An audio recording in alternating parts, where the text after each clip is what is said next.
好，我们上周看到啊，日元暴涨了3.3%，然后后来又往下贬了哦。那到底有没有出手干预呢？现在说啊，美国财长贝森特的代办清单里头啊，好像被拍到有买100亿日元哦。好，这是在川普召开内阁会议当中，路透社记者意外拍到贝森特的笔记，好，就是这张照片。好，那根据拍摄照片，贝森特是在笔记上面写说啊，代办事项 to do 哈，说下面紧接着就是购买日元50亿至100亿美元，好，就这样被拍得清清楚楚哈，这就告诉我们哦，大家这个官员要记得把东西盖好哈。好，那当然史诗级干预，说美国出手抛售欧元转救日元。金融时报报道说，美国财政部透过卖欧元买日元的方式，来提振处于近40年低点的日元汇价，为2011年来美国首次出手来介入日元的市场。好，说很担心美债要遭抛售，所以呢是决心要来撑日元。那现在分析师说啊，其实如果没有利差面向的支持哦，外汇干预的影响可能相对是短暂的。尽管日本的银行已经将汇率视为通膨风险的来源，但是到现在拒绝在支撑日元上面来采取更积极的行动。那目前也看到美国是不是早就暗中跟中国搭上线呢？好，为什么我们这样讲呢？因为就说嘛，美国跟中国之间还有角力的问题，但是好像一打一和啦，那因为中国的贸促会会长也率团访美说要展现产业升级的最新成果。好，这位贸促会的会长任鸿斌他是在7月底到8月初要率领中国企业家代表团来访问美国，那目前正在访美的途中，所以你可以看到双方就经贸的合作，还有产供应链的部分来进行深入的沟通。那中国的贸促会新闻的发言人杨帆也特别说，针对中美贸易合作，美方代表在会上是明确表态。好，那美方指出美国的工商界始终是推动美中交流合作的坚定声音。那卢比欧美国的国务卿则是说，美中两国其实呢都必须要在任何潜在的经济或军事冲突上面都会是灾难性的所以他们必须要来管控局势，而且不能袖手旁观或是放弃我们的国家利益。这就是外交政策的难点所在，说每一届的政府都需要在两种相互竞争的力量上面拉扯中寻求平衡。好，那中国现在采购超过84万吨的美国大豆，好，说要在10到11月来复运。好，那这是路透社说，中国的买家7月31号采购的是至少14船，那大概是超过84万公吨的美国大豆。那计划在今年10月到11月的时候会来运付。不过说这84万吨的大豆好像也不及当初中国承诺的这个一部分啦。那有人就说中国现在也懂了一些花招，一些手段，那就是不能一次给美国太多甜头啦，也要分批的给。好，那10月、11月，正好就是美国也要进行他们的中期选举了。好，那现在美中的 AI 大战啊，川普赢不了就告状吗？我们现在看到还是贝森特因为呢他在周4采访当中啊说，美中在 AI 的还有稀土问题上面紧张关心是日益加剧。那甚至他还指责中方说最近做了很多小动作。那他说好的一面是整体从上到下，川普总统跟中方有着非常好的关系但是你知道这不能成为他们在水面下搞小动作的借口，说如果有必要美方也会踢回去。那现在说，美国最大的线上外送平台 DoorDash 因为在内部系统测试中国的 AI， 遭到国会的2大委员会联手调查。但讽刺的是这家屡获白宫青睐的企业曾在4月是由这个送餐员走到了椭圆办公室为川普来递交餐点所以呢，如今又因为用中国 AI 来写程式，被卷入了华府地缘科技的审查漩涡所以大家就觉得这个美中之间呢又竞争又合作。那现在也看到了这个日元的部分，因为美国财长看起来他的 to do list 被意外拍到，果然是有买100亿的日元。好，我们先问介大使怎么看？对，他这个并没有证实只是说他写了一个说买100亿日元那个便条纸被人家拍到了。有一个说法是他故意这样子写，故意让你拍到，就是要造成市场的怎么样跟进啊？大家说，哎呀，美国进场要买日元，日元要涨了，所以这个可能是一个假动作，那么也可能是真动作。不管假动作真动作的话，我觉得最重要要有动作。可是呢，这个动作会不会有效？我只记得大概几个礼拜前，日元在这个进行160元的这个攻防战，对，那个时候日本的央行进场，花了740多亿美金，对，他是卖了740多亿美金去买日元嘛，对，那就是要稳住日元，可是没效，失败，160就破防，一直到现在163，所以还往164走，165走。你想想看，740亿都守不住，美国那个100亿守得住吗？所以我是觉得这个是一个很难打的一个战争啊。我觉得基本上这个美国一开始的时候就说了，你日本你升息，因为163的时候，那时候美国放话叫日本升息。日本事实上的话，如果升息的话，日本政府的财政会更惨，因为它现在的这个负债是 GDP 的260倍，它是2.6倍的 GDP， 全世界大概这个所谓发达国家里面最高的一个比例啊。所以它如果再升息的话，那日本政府财政可能会相当的困难啊。当然不能说完全破产，可是会陷入一个财政的危机。那美国现在事实上这个100亿下去的话，它是卖欧元，它不是拿美元出来买。所以美国最怕日本做一件什么事，就是怕日本再搞740亿，或者这次拿1000亿的美债拿出来卖掉。那美国现在不希望人家卖美债，所以这个贝森特可能意思就是说，我出手救你日本，那你不要给我做那些事，你不要给我卖美债，我现在出手，那试试看。那不过日元今天这个往下跌的原因这个很大的原因是美国造成的，因为美国去打伊朗，因为美国一打伊朗以后，这些原物料的价格不仅是所谓的这些原油跟天然气涨价，还有其他原物料都在涨价。这个情况之下，日本的这个进口的这个成本越来越高，那国内就物价就一直不断的上涨，所以这个基本上我觉得这个日本现在是外环境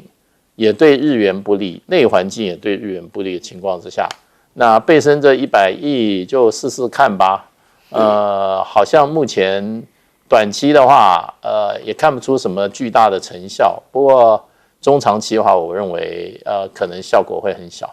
好，但我觉得日本经济好像会变成一个恶性循环往下，因为他们接下来不是消费税还要再降吗？从8% 降到1% 呢？这个政府会短少多少？那当然我们持续观察了。我们接下来问彬哥怎么看？那个消费税其实现在连他们自民党内部都在反弹，所以这个还有的搞，还有的吵。对，所以我觉得日本现在经济状况真的是非常不妙。那这一次贝森特出手，看会不会救他？如果救不了他，那到时候情况可能会更糟。那就看他们的发展如何。那导致我觉得这个 Rubio 很妙，他说美中的冲突灾难性必须管控。可是我看美中之间的冲突向来都是美方主动发起攻势，不是吗？你们自己每次都是你们自己先打到一半发觉打不下去，然后再停手，说要跟人家和谈，不是都是这样吗？包括在伊朗不也是这样吗？都是你们自己在搞。然后现在你贝森特还出来说中国大陆小动作多，我看你的小动作还多吧？你去完北京之后，你们又制裁了中国多少企业？你们又对中国增加了多少限制？不是都是你们在搞吗？我觉得美国人最厉害的一点就是他可以任由他高兴，他想要限制人家，想要制裁人家，想要干什么都可以。但是别人如果采取对应的动作，那就是你在搞小动作，你有问题。那如果美国人是这种想法的话，那我觉得中美之间永远不会有彼此不搞小动作的一天，大概就是你搞过来，我搞过去。那中国大陆当然知道美国人讲话不算话，所以你看他承诺了美方我会买你的大豆，我会买哪些东西，但是我都是分批慢慢来，我不急，而且能够拖就拖，我不用那么急着一下兑现我的承诺，因为中国大陆发现了好几次，就是当中方兑现他的承诺的时候，美方却不兑现他的承诺，美方继续在耍他的小动作，所以我觉得当双方彼此之间没有很强大的诚信做基础的时候，那中美之间就很难有和平共处的一天。那实际上，贝森特虽然说虽然我们高层川普跟习近平关系很好，他们两个关系真的很好吗？其实我觉得那也只是表现给外界看的吧。美中之间哪有什么真正的友谊，对不对？这个大家都是根据自己的利益在处理事情，所以我觉得在这种状况下，讲实在话，我个人认为9月到现在为止，习近平到底会不会访问华府？那访问华府的时候，又会不会带什么很大的伴手礼？这个恐怕目前都还有很多变数存在。川普当然希望习近平来了之后，又承诺要买美国的这个，买美国的那个，可能要追加波音啊，或者其他这些东西。那可是中方会真的让川普如愿吗？所以我觉得，如果美方持续采取这样的动作，那中美之间恐怕还是一大堆变数存在。对啊，因为这个中美之间，人家要到你华府去，还是要有一些互相信任的不然人家干嘛去你家呢？好，我们问将军怎么看？这个日币一直在贬值，我认为它有3大包袱，让日币一直没办法起死回生。现在1美元换163块半的日元，日元已经跌到谷底。第一个，我认为日本持有太多的美债啊。日本持有太多美债，1兆，是全世界持有美债最多的日本。你一直在抛售日元，买美金，抛售。那你一直买美金，你持有那么多的美国的国债，但是你自己日币就垮啦，因为你一直在抛售日元啊，这是一定的嘛，市场上的供需嘛。你都不要日元，你都一直买美金，那当然美金涨啊。你现在变成163块半比1块美金，那你这个是不是造成你这个输入性的通货膨胀？因为你买外的东西都贵了嘛，你日本在一直贬，你像外国所有进来的都贵，日本也是一个非常大的能源进口国，那你买能源通通贵，你买能源都贵，物价通通都贵，这是一定的。它是连环的。第二个，美国可以知道，那现在日本一直买美国美债，那日本有没有日本国债？日本国债是它 GDP 的260%，那你换2.6倍的国债，你这个日本的 GDP 的2.6倍。是全世界国债最多的，其实不是美国，是日本。按照 GDP 比例，260倍。日本的中央政府总预算，你这个中央政府总预算，每一年的1/4都要拿去还它国债利息啊。它现在30年期的日本的国债是4%利息，10年期的日本的国债是2.8%利息，你都要付利息啊。所以1/4你都要去付利息，你还有多少钱可以用？第3个问题是包括日本的经济成长都停滞。日本今年2026年的经济成长率大概只有0.9%，不到1%。但是日本通货膨胀多少？2%。你这个经济成长1%，但是你的物价上涨是2%，你简直都是反的跑。就是薪水追不上物价的升幅。对，你就1%而已啊，经济成长，但是你物价上涨2%，都贵了。所以日本你这3个包袱你怎么解决？还要持有那么多的美债吗？所以它这就变成了2个情况会产生。第一个，刚才讲了输入性通货膨胀；第二个，停滞性的通货膨胀。这个2个通货膨胀加起来，日本怎么去发展下去？就变成一个负面循环，往负面跑。所以日本想要去救他自己，我看到你这3大错误，先解决这个内部的问题，再做解决吧。我认为日本在这一方面长远的经济战略规划，日本是大有问题。第二个，我们来看中国大陆。中国大陆现在向美国买大豆，美国一年产1亿2000万吨的大豆，它有4000万吨到5000万吨要外销，因为美国人吃不到那么多大豆，那是中国大陆最大市场。中国大陆一年要买2500万吨的大豆，2500万吨，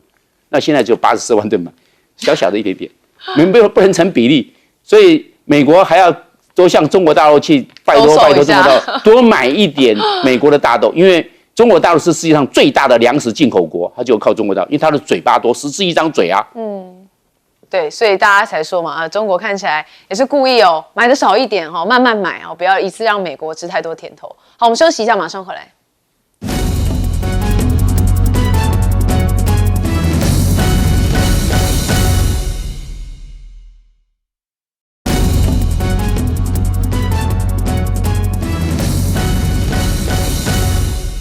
好，我们要带大家来关心的就是美伊战争哦，打了又谈，谈了又打哦，打了又停，停了又打，好，就是目前现在的剧本哦。所以我们看到最新的剧本也跟之前差不多啦哈，因为呢，川普不是才放狠话哦，开打，现在又喊停了哦，他宣布取消对伊朗的攻击哦，说收到伊朗跟其他中东国家请求暂缓行动，所以各方据称哦，已经就协议框架达成共识之后，他决定要取消这波的攻击。好，当然有人说啊，每次川普啊都是在礼拜四、礼拜五的时候喊打喊杀，好，当然礼拜六、礼拜日的时候啊，马上就又说他口了，这是不是给跟股市有关呢？哈，有人是认为是这样，但是啊，更多人想的是，美国国内发生了一些状况，是不是也是因为这些事情让川普不得不喊停？好，怎么了？我们看到美国被报道说，至少7个州的供水系统遭到网络攻击，而且越来越多的迹象显示，伊朗是幕后黑手，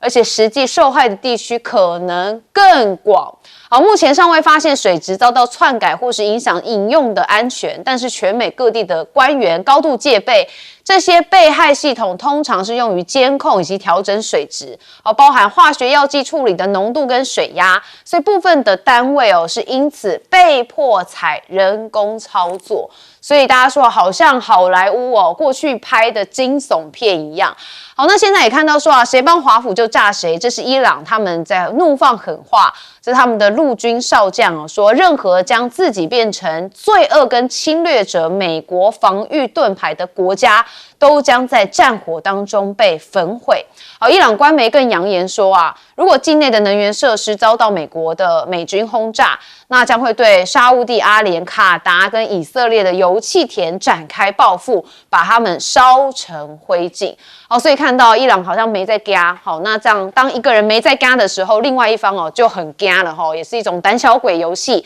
好，那我们再看到美军将领也被爆料私下写信警告五角大厦。他写什么呢？这位是美军的将领亚历克苏斯他私下向五角大厦递交了书面警告，说如果无法再增派一艘海军的驱逐舰，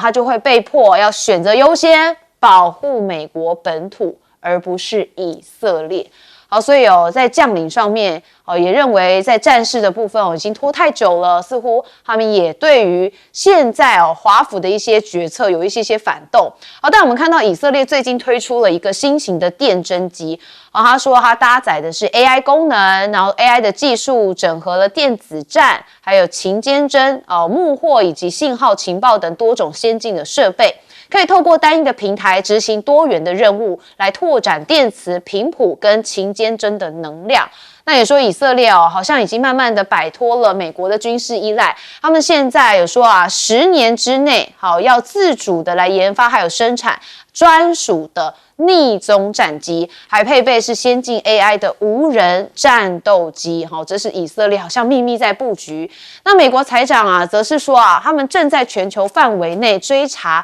伊朗的资产。贝森特说，按照川普的指示，美国的财政部持续对伊朗展开经济攻势，而且正在全球范围追查伊朗的资产。那川普现在做什么呢？做一些让人家看不懂的事情，就像这个500万美元镀金雕像遭批准但是现在这个镀金雕像就长这样他说是重新镀金的战争之艺术的雕塑，它的鹰架即将拆除看起来是一匹马，是不是它重金这个修复的2组雕塑呢，是坐落在林肯纪念堂附近。然后呢是战争之艺术跟和平之艺术，总共是4座雕像。好，那目前这个是没有开展竞争性的招标，而是由美国内政部采取的直接授标，所以成本也从最初的250万元飙升到500万元。好，所以让美国的网友看到实在是又要跌倒因为在我们国家债台高筑的情况之下，纳税人的钱就这样花掉吗？还有说不断流向了战士这些资金，宴会厅翻新，还有雕像镀金、摩洛哥公路，还有各类的挥霍性工程，普通美国民众又得到什么了呢？大家要记得，在美伊战争期间到现在为止，美国民众苦不堪言的原因就是他们通膨很高了而且物价非常贵民众都吃不饱了，你还在镀金，而且镀一个什么雕塑当然让很多人不满意。那现在川普取消对伊朗的攻击究竟是不是因为他们内部我发现伊朗是不是有一些状况？我们先问将军怎么看？这个美伊战争能够拖那么久，美国也没有达成决定性的胜利，我认为他在3个地方，美军在这一方面的战略判断是有问题的。第一个，美军的这打打停停就不对，要打的话一不做二不休，对，要打继续打，没有打一打停一停，停又要打，又要说毁灭性打击，又说伊朗没有战力，然后又停了，然后又继续打，你这个表示说美军在这个用兵上并没有决心，他在犹豫，到底要打还是不要打，所以才会有打打停停，才会有主持人刚刚讲的，周末的时候好像又有变化，说要不要打了，又说准备要给伊朗这个沉痛的打击，让它毁灭，让伊朗回到石器时代，结果伊朗活得好好的，什么石器时代，他现在还是工业时代啊。对的，那变成只有讲行诸于语言，行诸于这个演说而已，并没有发挥到实际的军事行动，这是美军犯的战略错误。第二个，美军后勤有限，我认为美军在这个后勤的弹药补给，他打打停停，不是说我们看了表达单里，他的可能后勤的补给上出了问题，但是不能讲，他火力不够，弹药不够了，但他不能说，再打下去我没有弹药，我打什么？他说那我们因为伊朗在跟我们求和他是说不想打，那其实我自己没有弹药了，他是这样，所以他自己的后勤补给上出了问题，所以美国才没有发挥关键性的打击火力，是这一方面，所以才会有听说他向其他国家调拨一些这个防空飞弹的爱国者飞弹的，那或者说美国自己不够啊，你要准备够啊，通通要先到位啊，大军未动，粮草先行啊，后勤先到位，再展开，再做一个战略展开才对啊。所以美英在这一方面，后勤的火力、后勤的准备上，可能对伊朗，美国在这方面布阵有点不够，拖太久了啦。对，这个样。第三个，我认为是规模有限。你看到现在为止这些从3月到7月到现在已经8月了，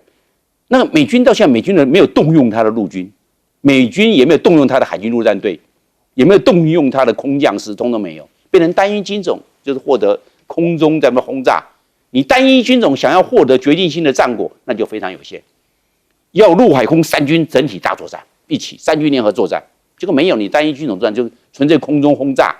那你就变成科索沃战争的模式了。南斯拉夫科索沃战争的模式就是只有空中轰炸，并没有地面行动。那你要让伊朗屈服，我认为没有那么简单哦。伊朗是一个中等强国，对，土地那么大，164万平方公里，比新疆还大。比4个英国、法国、德国、意大利这个4个大国加起来还要大，他们4个国家加起来还不到164万平方公里。你看，或者伊朗是蛮大的，它的面积那么大，美国怎么样让伊朗屈服？是美国要煞费苦心哦，没那么简单哦。他对付的不是委内瑞拉这种小国家，可以手到擒来。委内瑞拉就在南美洲啊，美国是就近就可以实施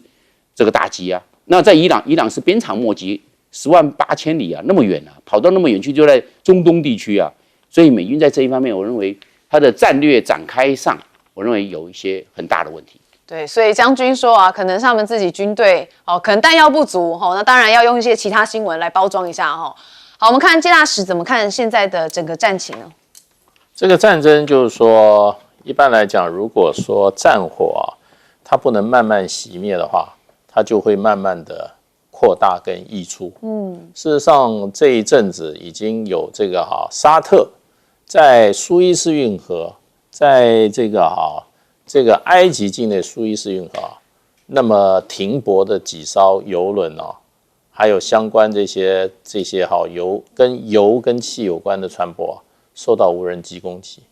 而且伊朗已经明确的讲说，你如果继续美国扩大攻击的话，他就要把这些周边国家沙特这些巴林、阿曼、科威特这些国家的石油设施就把你炸毁，搞得一片火海，全世界到时候油不是运不出去，而是油田都把你炸毁，那时候你就会后悔莫及。会不会这样做呢？我相信海湾国家包括沙特他们都会相信这样做的，如果美国升高战争的话。所以就变成就是说，他这个伊朗就讲得很清楚你如果让我活不下去，那我只有这些，我还有这些手段，你自己就看着办吧。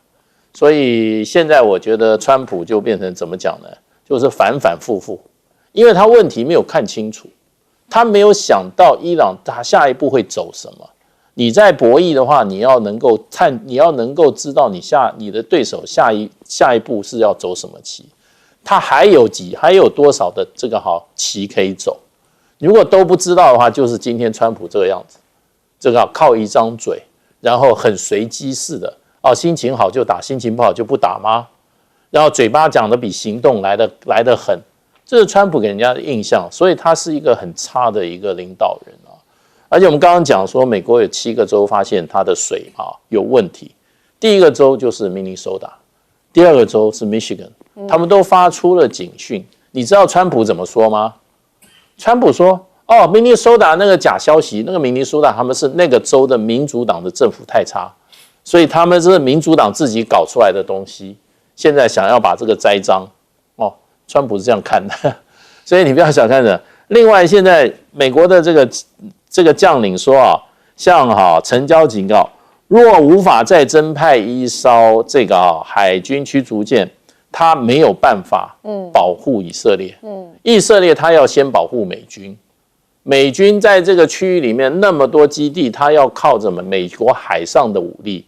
在保护。所以现在就明显的说出来，就是美国的军队的战力是不够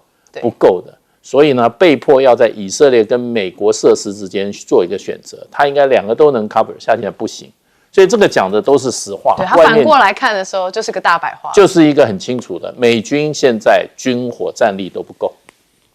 好，接下来我们问彬哥怎么看？这次川普又他口了，很意外吗？我想不意外，我想大家都非常习惯了，就觉得他大概早晚都会这样子。那问题就是，川普到现在其实在中东看起来是一筹莫展，他想不出来怎么结束这场战争，打也不是，退也不行，那到底要怎样？现在就变成大家都在看川普的笑话。然后川普当然不愿意认输，所以只好每天装着一副自己掌握一切。可是他已经讲了太多次，每天在那边讲，然后每次都说要让对方如何，结果到最后事实上你就是做不到这件事。所以我觉得这件事一直拖下去，我觉得会严重动摇世界各国对美国的信心，以及川普自己在国内的掌控力也会因为这件事情会陷入非常糟糕的境地。所以我觉得恐怕今年期中选举对共和党来说会非常不妙。所以我觉得川普自己要去考虑，他到底有没有办法赶快结束这场战争。我觉得他必须要去想所有的可能性，而不是一厢情愿的认为只要再给伊朗施压，伊朗就会屈服。因为你已经施压了这么多年了，我讲实话，伊朗一直是被你封锁的国家，一直被你制裁的国家，然后你现在也实际去进攻别人的领土，那结果你这样轰炸了这么久之后，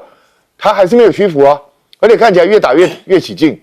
对啊，那在这种状况下，显然你用现阶段的武力是威胁不了。我觉得美国要嘛，你就要真的有决心，你要集结足够的兵力跟战力，一次性解决这个问题。可是看起来川普是没有这个决心的。那如果你没有这个决心，那就要赶快脱离战场。可是川普现在看起来又脱离不了，所以这是非常麻烦的状况。美国现在已经陷入非常糟糕的境地，因为这个亚历克苏这个人呢，抱歉，这个人不是普通人，他是这个北约欧洲盟军最高司令，所以他都会去讲出这个东西来的话，那表示现在美军的军力捉襟见肘是非常严重的状况，不然他绝对不会讲这个东西。而且你看，差一艘驱逐舰就会差这么多吗？美国现在已经兵少到连少一艘驱逐舰都不行了吗？我觉得这个情况真的非常非常不妙。那以色列看起来还是在走他自己的路，他一直不断在利用美国为他在中东开拓他自己的势力范围。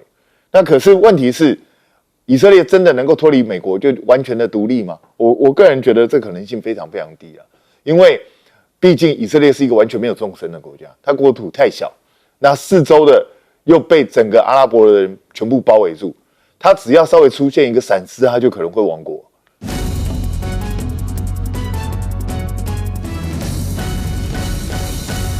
最近日币喋喋不休，已经来到40年来的最低点了。于是呢，日本呢也赶紧祈求外援，找美国来帮忙。所以呢，来看到啊，这个2名日本政府官员就说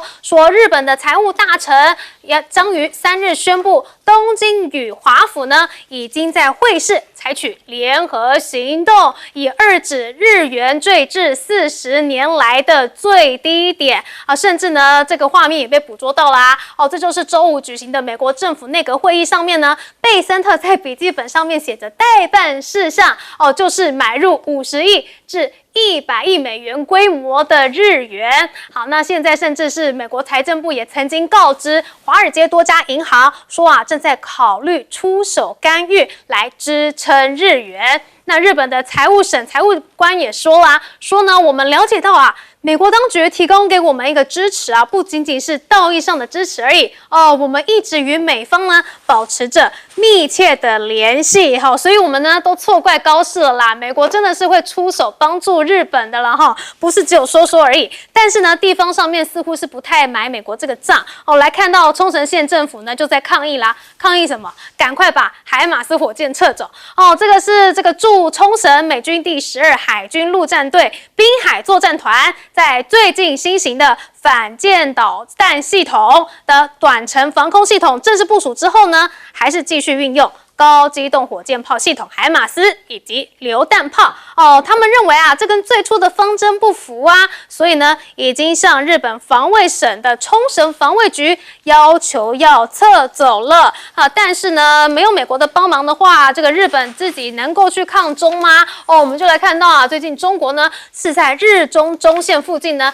又建立了一个新设施。好，那日本对此也是强烈的抗议日本政府31日就宣布说，确认中国方面正在东海日中中线中国一侧的海域呢进行一座新设施。好，这个设施被认为跟资源开发有关。那么同一天呢，日本外务省的亚洲大洋局局长呢，就向中国驻日本大使馆的公使呢，来提出强烈抗议，说我们不能够接受你们单方面的开发行为。但是除了在这个海峡上面的这个焦距之外呢，另外来看到日本也有很大的问题是什么呢？那就是这个科技方面了尤其呢，这个日本之前呢垄断10几年的核心技术，现在逐渐的都被中国企业给攻破，像是2维码锂电池液晶面板光伏碳纤维等领域虽然呢日本是有核心的创新技术的，但是其实市场的主导权都转移至中国了。那么中国呢，是凭借着全球最完整的工业体系，还有小步快跑的快速迭代文化把技术呢迅速转化成规模化的产品，那就实现了什么？产业反超，日本文化日本原创，那中国做强就已经成为了一个趋势了。好，那日本现在危及的还有什么呢？就是前几天的这个熊本大地震啦。好，来看到呢，这个熊本大地震呢已经震垮了40处的石原了。好，那强震呢也毁了这个他们的文化财。高市呢也预定呢要在3日的时候去灾区视察。但是其实熊本人是非常的生气的，生气什么呢？他们说电视上到处都在报这个商场爆炸，还有8代制纸工厂烟囱的这个画面。其他的地区也是一样惨怎么都没有去报道，没有去关心呢？他们的生活也是一样受到了非常严重的损害而更离谱的是什么？更离谱的是小泉进次郎，他竟然下令要给灾区300台空调，但是那里根本就没有电，所以这个空调是怎么样？是摆好看的吗？所以日本网友就说继近次郎恩情谷谷米之后，又来了一个新词，叫做近次郎空调就是300台空调堆在那里，没电可用，所以就是在那边反倒是很占位置啦，很定得的啦。好，那什么叫做恩情谷谷米呢？那就是2025年日本那个时候爆发米荒嘛。好，所以为了平抑物价，那个时候的这个农业水产大臣小田进次郎就推出了廉价的储备米，叫做谷米，非常的便宜。但是日本的网友不买单，说那是给畜生吃的，因为其实那个米真的是已经放很久了，不太好吃。所以我们可以看到现在日本的局势真的是每况愈下吗？来请教杨永明教授。通常美国的联准会跟财政部不会去干涉，就是这个货币的汇市那但是这一次为什么贝森特要和日本的财政大臣共同宣布要去阻止日元继续的贬值。其实上一次贝森特到东京来，那个时候他是前往北京去一起参加川习会的时候，他那个时候就找了这位财政大臣，把他骂了一顿。哦，你怎么可以卖美债？哦，我们现在这么辛苦，那日本的财政大臣有苦说不出，因为我们的日元不断的在贬，我们也没有别的方式了。然后升息不可以太快，所以呢，这个只好卖美债。日本现在多少美债？大概1.2兆美债。还是各国排名第一，排名第二是英国，排名第三是中国大陆。那日元现在大概在158，前一阵子到160。我们台湾人是很喜欢的哈，贬得越多，我们这个台币越值钱。可是日元再贬的话，它其实会产生怎么样呢？它已经产生了一个效应，因为日本的这个利率哈其实是只有1.1%，而美国是3.6%，所以就产生严重的就是这种所谓的利差。你不断的从日本拿钱，然后呢投到美国的股市，过去一直来一直都是如此，那造成日元就整个贬下去。那现在继续再贬的话呢，它如果再开始要卖美债，那其实就会造成整个美国自己本身它的长天期的国债的殖利率一定会飙高。它飙高，你所有的房贷呀，或者是这些都会受到提升，就影响到美国的这个经济。那当然，股市也会，接下来的选举也影响很大。所以，为什么美国这次贝森特说要帮助日本？它是避免日本抛售美债呀。那你可以说它也是帮助高市，因为高市现在民调不好，然后呢，在救灾层面真的表现很差。为什么？因为几次过去，从阪神地震、福岛地震，甚至10年之前的熊本地震，在东京的这些高官呢，第一时间都会穿的是那种就是救护服。救灾服，在每4个小时甚至更短的时间开记者会，报告所有的这个情况，然后呢提供援助，官员会第一时间会去，他不一定到现场，因为日本跟台湾不一样他的官员不一定第一时间到现场，但你太久没来也不对啊。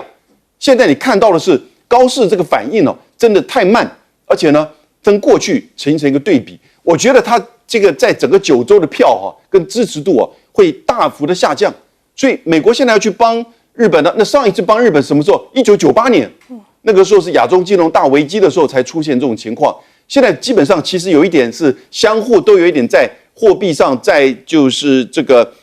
等于是经济上各自都碰到就问题，那相互的要依赖，因此呢相互的帮助。那我觉得其实现在你看到的是，特别在日本跟中国的这个经济科技的对比上面，很简单，最近日本所有的媒体都在吵一件事情，就是 BYD 在7月28号公布的那个 Raco， 也就是这种轻型自动车，完全的打败日本的，若一项比较的话，打败日本所有其他的这个项目的，所以它就变成说，日本最封闭的一个汽车市场，轻型自动车，结果呢，比亚迪的进来，让日本的一切趴在地上，所以这就形成一个日本自己感觉到，是不是在科技上，在真正的这些应用上开始在落后了。不过美日想要一同阻止这个日币贬值，真的是有用吗？请教翁教授。没有用，没有救。原因很简单，刚刚杨老师已经讲到了一个重点了，就是利差太大了，所以很简单的，一般民众都听得懂的。当美国的利息来到3.5、4.5这样的利息的时候，日本的资金基本上就会流向美国，因为它光是放在银行生利息，都比日本本身的1%的利息来得好，所以基本上资金的流向就会往这个方向流。另外一个重点是，日本的国债实在是太高了，日本的年度国债基本上是日本 GDP 的2倍以上。在2倍以上的国债的情况之下，日本如果升息，事实上国债的利息就会负担更重。这也是为什么贝森特之所以会出面，当然某种程度是给日本一个强心针，但是这个强心针恐怕连丢下水里一下就不见了，就没有感受了。事实上，美国跟日本已经在联手做这件事。上个礼拜之前，曾经一度日元对美元的汇率来到了163，然后一下子透过了某种程度的拉抬，日本央行进场拉抬来到了158、155，但是一下子就掉回160，所以就代表了这个钱呢，就算投了几百亿美金下去，以日本的量体来说，要能够挽救日本的汇率是非常困难的。但是这也是反映出高市早苗首相现在面临的挑战，其实真的不是所谓的国安问题、抗中问题、强硬问题，而是日本的经济已经有点撑不住高市早苗首相所呈现的日本在强大，日本会很好。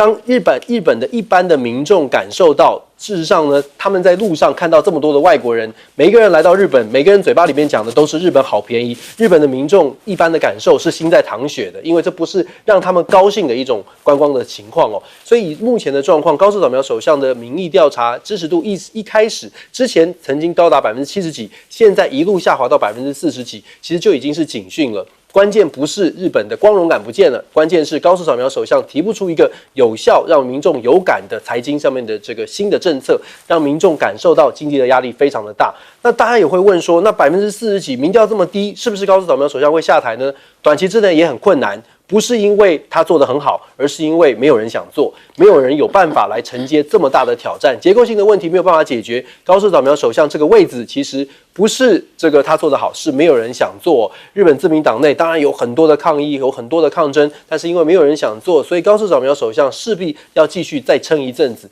可是呢，越撑下去，刚刚杨老师也讲得非常清楚，其实有很多的动作，包括了视察熊本哦，很多的动作都在的凸显高市早苗首相或许在施政的能力上面是有一些问题的。那这个问题我们就说了，时间拖得越长，其实挑战是越大。再补充说明，美国其实当然想要支持高市早苗，当然某种程度想要继续支持，因为川普总统当时是保持支持的。可是我们在美日之间的合作关系上面，你也可以看得到，美国的支持是有一定的限度的。不管美国再怎么样的力挺哦，都不会是把美国的这个好像为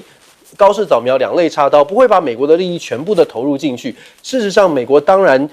表面上面呈现的象征性的意义支持是会的，可是要让美国完全的投入是非常困难哦。最后我们还是要说，高市早苗首相其实他不止他自己可能在执政能力上需要加强，需要有所表现。我们看到了小泉进次郎在他的政策，在他的论述上面，也确实让人家冒一身冷汗哦。高市早苗首相的整个内阁团队，现在在日本民众眼中到底看见了什么？是不是能够让人民有感的，能够拉抬他们的经济生活上面是不是有所改善？这将会是高市早苗首相面对的直接必须要赶快解决的问题。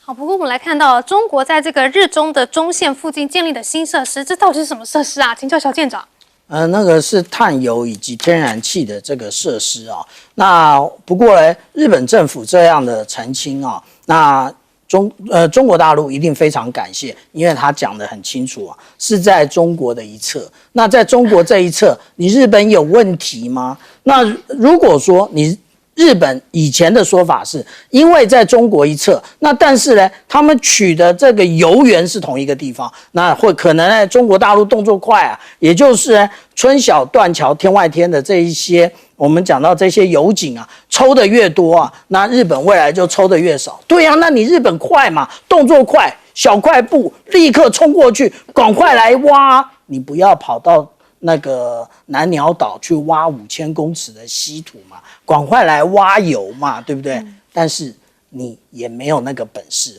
不是谁都可以做这个油井的。那另外呢，我们看到啊，这个有关于高市早苗的部分啊，高市早苗其实呢，我们讲到说他已经那个电话外交啊停滞了2个月。那在这2个月里面呢，其实可惜的也就是7月的时候，其实是有建议他去跟这一个北约的峰会的东道主埃尔多安那进行通话，但是我们其实真是不知道这一个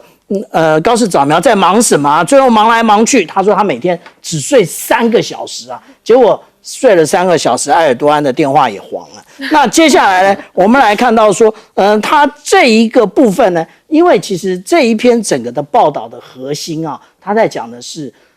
高市早苗不太敢打电话给川普总统，为什么？因为其实呢，他跟以前相比的话，因为安倍晋三以前都会直接打电话给这个川普总统，因为那时候川普总统第一任啊，那其实呢就是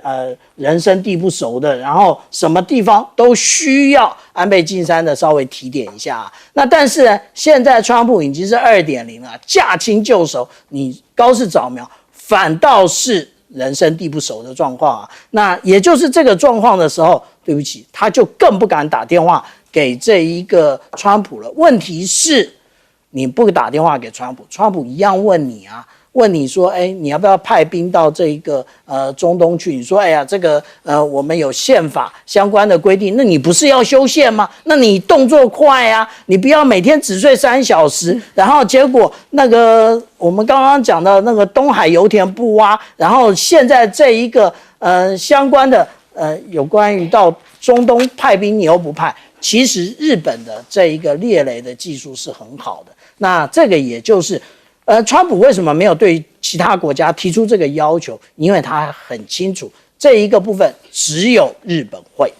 好，接下来我们来看到啊，欧洲的边境呢，整个失控了。来看到啊，西班牙的这个北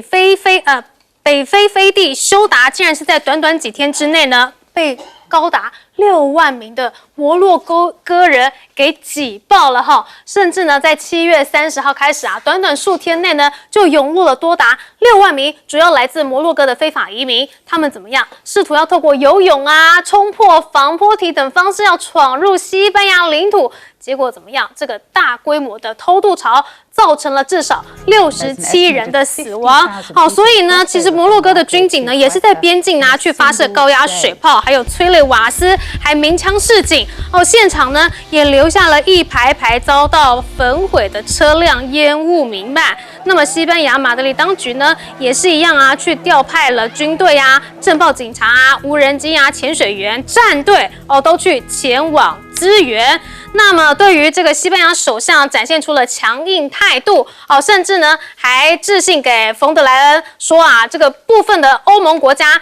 竟然呢是痛批我们西班牙的行为的，但他认为啊，你们是自私分裂而且非法的，还怒轰啊某些国家啊要暂停西班牙的申根资格，这是出于偏见、假新闻、无知或者是政治利益。因为看到这么多人涌入6万人呢，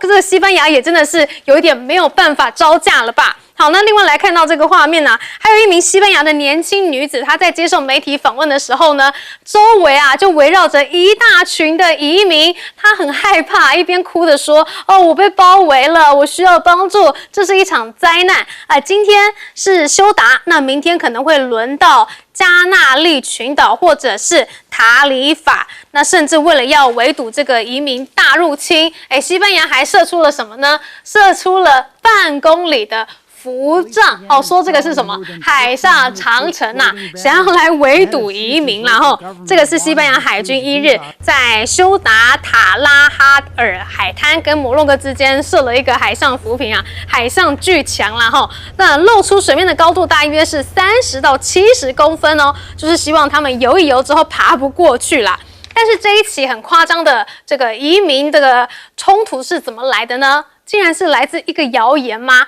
这个谣言是什么呢？就是说摩洛哥跟西班牙之间呢，竟然要罕见开放边境了，所以大家赶快冲吧！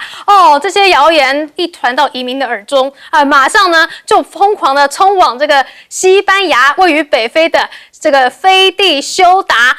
既然是一个这么夸张的流言，就让24小时之内涌入了6万名的这个移民。那甚至有西班牙的评论员指责啊，说这个谣言呢，疑似是谁传的？就是美国跟以色列。好，这个是西班牙的政界人士、评论家声称啊，他们试图要给西班牙制造麻烦，为的就是报复西班牙政府反对美以对于伊朗以及以色列对加萨发动的战争。那川普当然是没有放过这个机会啊，大肆的宣传自己反移民的立场啊。川普就说呢，如果民主党啊在其中选举获胜的话，那么类似西班牙休达的移民危机就可能会在美国上演，情况还可能更糟哦。但是现在谁管你反移民啊？你先搞好你的经济吧。我们来看到现在川普的民调是怎么样呢？支持率呢是已经跌到了32%，已经创新低了哈。美国媒体就说啦，这个主因是什么？根本不是什么移民问题啊，是你经济问题，还有伊朗战事为主嘛。那我们说到伊朗战事呢，川普不是前几天说这个周末就要马上来炸这个伊朗吗？结果他又塌口了，果然他又喊停了哈，说什么中东盟友呢敲定了停战框架。好，这个已经不知道是他讲过第几次了。但是呢，美国之前真的是去用这个2000磅的炸弹去炸了伊朗的民宅，造成了什么9公尺的大洞，有一家3口都罹难了。好，那纽时呢就比对了这个弹坑的大小，还有专家的说法呢，就确认美军当时呢投放了1枚 MK84型2000磅炸弹。这个是美军使用的最大型常规炸弹之一，就引发外界质疑美军怎么会去攻击平民呢？这个行动有没有正当性呢？好，所以中东战局也是在川普的反复之下，现在已经没有所谓的原则了吗？我们先来请教杨教授。这个休达它其实我们这个地图有一点点不太对它休达就在直布罗陀的对面，它不是在西班牙我们所了解的这个范围里面它是在北非靠近直布罗陀海峡的靠近北非的顶端的这边，它只有18.5平方公里，大概比我们大安区略大一点。我们大安区大概将近12平方公里，那只有人口85000人，那是一个自治的这个市，那它又跟一般西班牙的公民身份不一样。也就是说，就算他们在这边休达自治市的西班牙这个人要进入到西班牙本土，都还要经过严格的安检跟申请，所以这个是不一样的地方。但是这个地方几百年来就是西班牙，早期是葡萄牙，后来是西班牙跟北非这边的，就是后来是摩洛哥之间的这种争议。那西班牙在1956年的时候呢，承认摩洛哥的法律地位，但是呢，他这个认为休达是西班牙的这个领土，我们叫飞地了因为不算是它真正的这个领土范围内，虽然只隔一个直布罗陀海峡。那这样子的一个争议哪里来呢？那是6月底吧，西班牙的最高法院针对就是在这边执法，从海上进入到休达的摩洛哥的这些这个海上难民因为他们当初执法的时候是要用 hot return。什么意思？就立即遣返。结果呢，西班牙最高法院说这个可以不用立即遣返。那这个大家都觉得哇，那是不是一个好的时机？我们现在可以整个过去，所以才会有这样子超过6万人在几天之内从摩洛哥，因为它就边境上不是边境，就等于土地连接着，然后从陆地上从海上就等于是全部的冲到这个休达里面来。那这个休达里面其实也不完全是西班牙裔它可能是犹太人印度教裔还有一些当地北非的这个宗教的这个人，大概加起来85000人，所以比较复杂。但是这个我觉得问题在哪里？因为当然马上造成休达自己本身的这个很大的移民上的冲击，然后呢，西班牙内部政治，因为大家知道西班牙总理桑切斯是左派而且在整个过程当中，从伊朗战争到跟中国大陆的关系，他都站在比较跟这个欧洲右翼不一样，跟美国不一样的立场。所以意大利还有一些东欧国家，第一时间说所有西班牙的人这个进入到我们里面就不可以适用申根的签证的这套体系，那是很早很早的建立，就整个这个欧盟就是大家这个就是等于旅游非常的方便。可是各位，休达的人要进入到西班牙都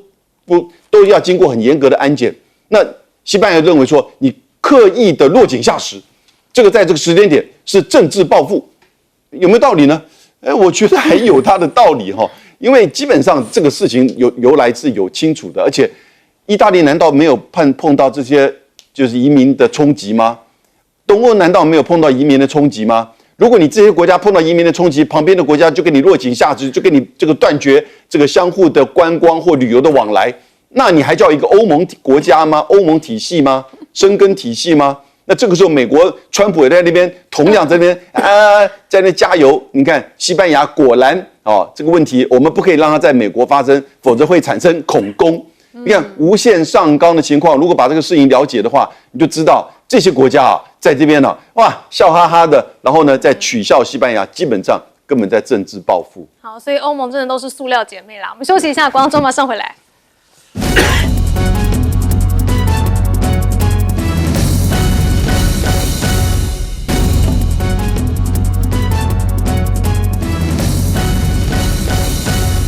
好，西班牙的移民风波真的是越烧越大，我们来请教翁教授。确实，这个移民风波是越烧越大，而且想象一下，刚刚主持人也特别提到了6万人同时出现在海滩，那是多么可怕的场景。我们在画面当中可能没有那么清楚的可以让大家感受到那个是什么样的情况，因为休达这个飞地呢是基本上是跟摩洛哥接在一起的，陆地有接，海岸线事实上也是连结的，所以其实它的边境呢，真的就是你如果跨越那个海岸，如果你游出外海再游进来一个 U 型的转弯，你就进入到了西班牙的飞地。然后你一旦进入到西班牙飞地，因为西班牙是属于欧盟的成员，所以为什么那么多人会想要冒险的？就像画面当中这个铁栅栏，你转过去就已经进入到西班牙。在这样的情况之下，你就想象非洲有这么多的人，他如果想要追求一个更好的未来，他不见得是摩洛哥人，他可能是来自非洲其他的国家，他走过去之后就可以进入到西班牙。然后西班牙因为是欧盟的成员，所以欧盟的成员在对于所谓的非法移民，他们有相对人道的一些程序，所以就给了大家更多的希望，觉得说我只要进去了，我就有一个机会，申请了一些人道的程序，基本上你就不会是马上的被遣返。在你相对来说自己的生活条件不是很好的情况之下，赌一个希望，这是非常大的一个驱动力哦。然后为什么这样的一个讯号或者是谣言在网络上说，这段时间可能西班牙在边境管制上面会开放，大家只要听到了，就算可能是假消息，他也愿意做这样的冒险，因为只要冲过了，头过身就过。这也导致了西班牙承受到了非常大的压力。然后刚刚主持人也说了，欧盟国家之间的连结度，在这样的事件当中一发生之后，马上有人就说了，哎呀，这些人如果来到了西班牙，他取得了进入到欧盟的身份，我们要阻止哦，我们要想办法避免非法移民、非法劳工进入到欧盟。所以西班牙才会这么的生气，感觉到好像被自己的这个盟友来背叛哦。当然，这个时候美国总统川普也顺势的再打一波，民主党就是这么的不顾边界的管制。所以我们可以看到政治的操作的痕迹是有的，但是必须强调，西班牙现在面对的移民的这个风波、移民的这个风险，确实需要赶快的克制。好，我们先休息一下，广告之后马上回来。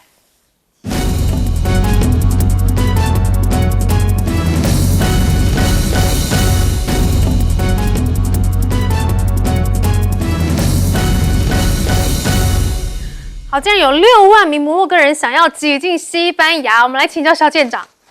日本有一个综艺节目啊，他常常在一个很狭小的巷子里面，然后呢，一群人统统跑过去，然后前面走的人全部吓跑。那其实那个西班牙这个飞地休达的警察就是面对这个状况，一次6万人了。那也就是呢，他当然不是全部一起挤，我们看到这个人就是人声鼎沸，就是长成这样。虽然他在这里是有非常高耸的围墙，以及上面还有铁丝网啊，那但是呢，就诚如跟刚刚翁老师讲的一样，他从旁边绕过去就可以了。那我们看到啊，这一个休达这个地方呢，它其实就是我们讲到直布罗陀海峡的这一个位置啊，有图有真相，然后直接给大家看到，大家都想这样子，简单的绕过去或简单的绕过去，就直接到这块飞地了。可是到飞地有用吗？其实没用。为什么？因为你要实际上你要取得透过这个申根签证到欧盟其他的国家的话，你要到西班牙，你到飞地其实是没用的。那另外呢，我们来看到这一个，其实川普这个人厉害，就是厉害到这个，就是在这个地方，他什么议题他都跟着讲啊。